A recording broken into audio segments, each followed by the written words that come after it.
अरुणाचलम मुरुगनाथम का जन्म 1962 में कोट्टाम्बूर, तमिलनाडु में हुआ था। इनके पिता का नाम एस अरुणाचलम और मां का नाम ए विनीता था।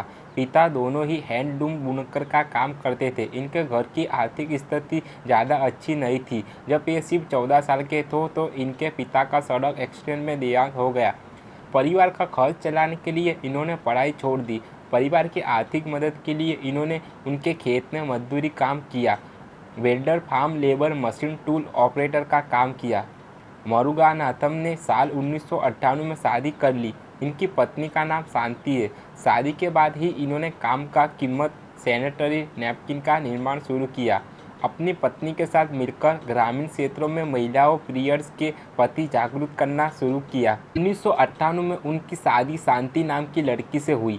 एक दिन मुरुगनाथम ने अपनी पत्नी को एक बहुत ही गंदा कपड़ा हाथ में ले जाते देखा, जिसको उसकी पत्नी पीरियड्स में इस्तेमाल करती थी।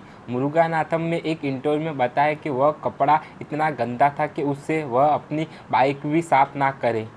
मुरुगनाथम ने अपनी पत्नी को कहा कि पीरियड्स में पेड़ का इस्तेमाल क्यों नहीं करती, तो उनकी पत्नी ने कहा कि जहाँ तो वो घर के लिए दूध खरीद सकती है, जहाँ फिर उतने पैसे सैनिटरी पैड क्यों। उसे साइमन इन पैड की कीमत बहुत ज़्यादा थी। फिर एक दिन मुरुगनाथम अपनी पति को खुश करने के लिए बाजार से पेड़ खरीदने गए तो उन्होंने देखा कि पेड़ की कीमत बहुत ज़्यादा थी। जब उन्होंने पेड़ को हाथ में पकड़ के देखा तो उन्हें अंदाज़ा लगाया कि इन पेड़ों को सिर्फ 10 पैसों में तैयार किया जा सकता है, मगर उन कीमत उनसे 40 गुना ज़्यादा थी। जो मुश्किल पीएस में उनकी पत्नी को होती है वह मुश्किल ना जाने कितनी महिलाओं को होती होगी। वहीं से मुरुगनाथम के कम कीमत में अच्छे पेड़ बनाने का बीड़ा उठाया।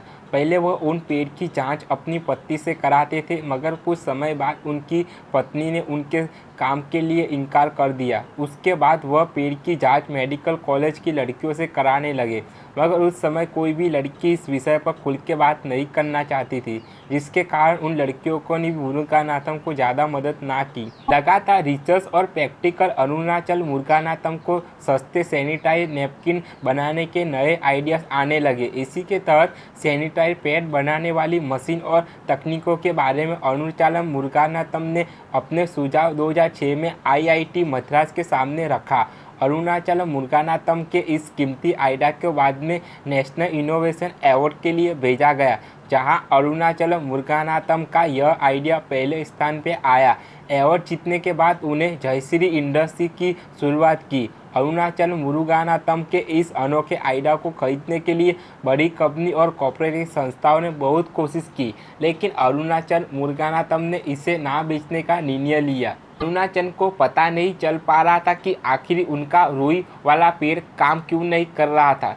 तब एक कॉलेज प्रोफेसर ने उन्हें सैनिटरी नैपकिन बनाने वाली कंपनियों के नंबर दिए। बाद में उन्हें पता चला कि बाजार में मिलने वाले सैनिटरी नैपकिन में साधारण रुई नहीं बल्कि एक पेड़ के तने से तैयार सेल्यूलोज काम में आता है। उन्हें 2 साल और 3 महीने के बाद पूरी तरह पता चला कि आखिर सैनिटरी पैड बनता कैसे है।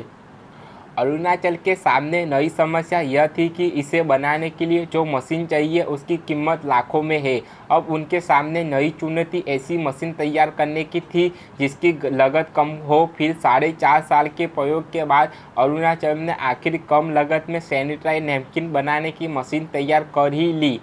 बिल गेट्स के साथ 2014 में ग्रांड चैलेंज एनुअल मीटिंग 2014 में मुरुगनाथम ने बताया कि इस काम में उन्होंने किसी भी आर्थिक मदद नहीं ली। कई बार तो आने जाने के किराए के लिए उन्होंने अपना खून तक बेच दिया। उसे एनपोजर के रूप में स्थापित अरुणाचल अपनी इस उपलब्धि के बाद देश के कई उत्सुक संस्थानों के गेस्ट लेकर बने। उन्होंने IIM अहमदाबाद और IIT बॉम्बे जैसे संस्थाओं में अपनी उपलब्धि पर लेक्चर दिए। ना सिर्फ इतना ही बल्कि 2014 में हावड़ा विश्वविद्यालय की इंडिया फोर्ब्स में भी अरुणाचलम अपनी कहानी साझा करने के स्पीकर के रूप में शामिल हुए। वह 2011 में जयपुर आयोजित एक कॉन्फ्रेंस वक्ताओं में शामिल हुआ। टेड की प्रतिष्ठा डेड कोर्स में भी उन्होंने स्पीच दी।